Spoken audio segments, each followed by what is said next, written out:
Hi everyone, I'm going to explain the function that I use in the Caption 2 app development, which you can see from the top right corner. Let me just explain that in details. It is just a very simple for loop, and the gist of it is to understand the pattern to get the first English or whatever language caption in your bilingual script.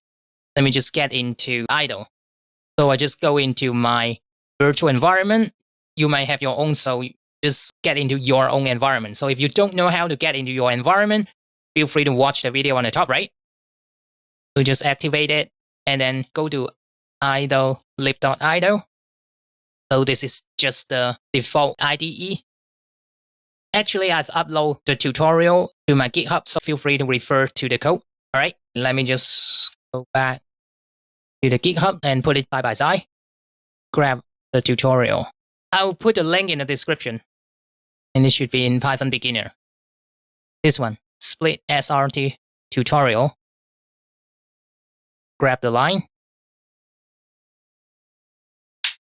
And since I'm getting the script from the web, I'll use request to get it. But in the real app development, you will just upload the file from your local drive.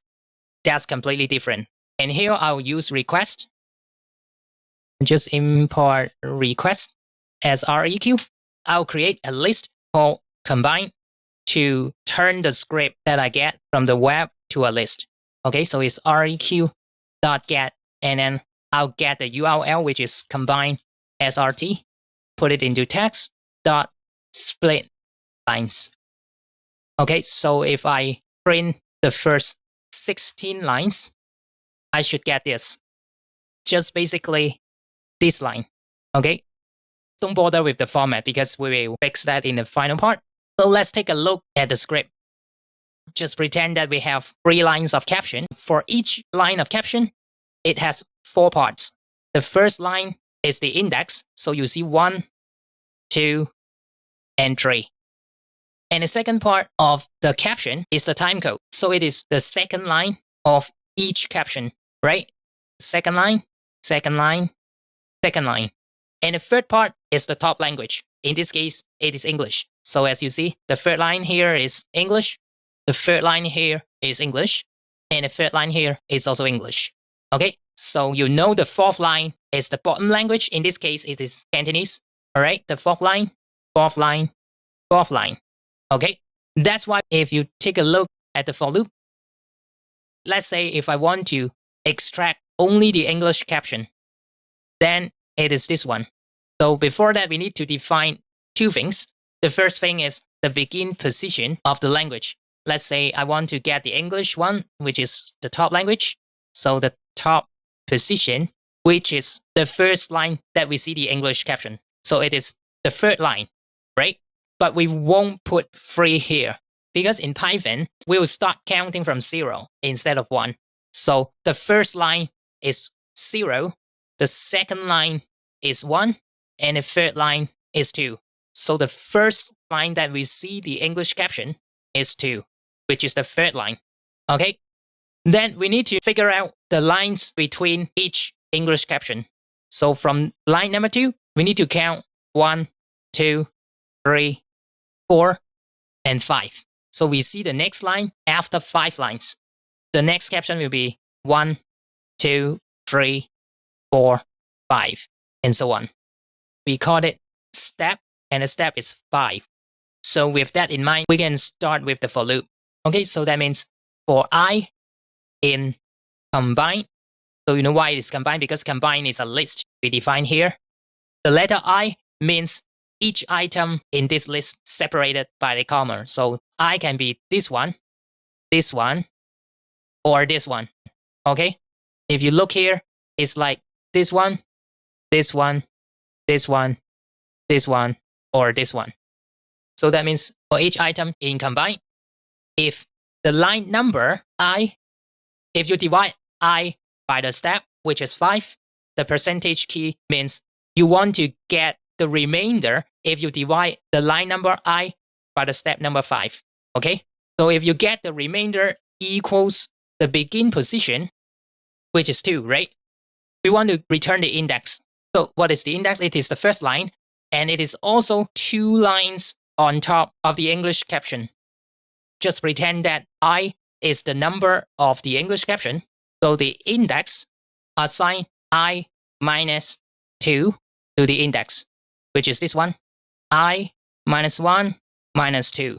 Okay, and for the timestamp here, we call it time, and we assign that for I, for the English caption, minus 1. This pattern works for the second one and the third one, all the way till the end. Okay, so that's what it means by the letter I minus 1. And for the content, we want to grab just the content I. Actually, for the content, it contains all the index followed by a new line, and then the time, a new line, and then line I, which is the content. And then for the next line, we skip the Cantonese caption because we only want English caption, right? And we get the blank line. So basically, we can do this by a F string. So inside that, we have a curly. Oops, that's why I get something wrong. Let me just copy this one. Okay, let me do it again. Because for combine, I have to list the number instead of just flowing the item here. So for I, which is the line number in the range from 0 to length of the list, which is this one, so it should be 120. Then for the condition I divided by step, the modulo, which is the remainder, equals the begin top position. And then the index is 2 lines above the English caption, and the time is only 1 line above. And for the content, paste that and change it to index time. Okay, and this time when I print content, I should get something like this. Now, let me apply the same concept to extract Cantonese. So again, we need to know the begin position of the Cantonese caption, right? So it should be 0, 1, 2, 3. So the first line that I see Cantonese caption is line number 3. And the step is 1, 2, 3, 4, 5. Okay? So basically, we can just copy that and change it a little bit. And this time, we change the begin position to 3, line number 3. And for the index, this time it is I minus 1, 2, 3, right? So it's I minus 3. And the time code is 2 lines above. So it is I minus 1, minus 2. Okay? So this time, when I print this, I can get the Cantonese caption.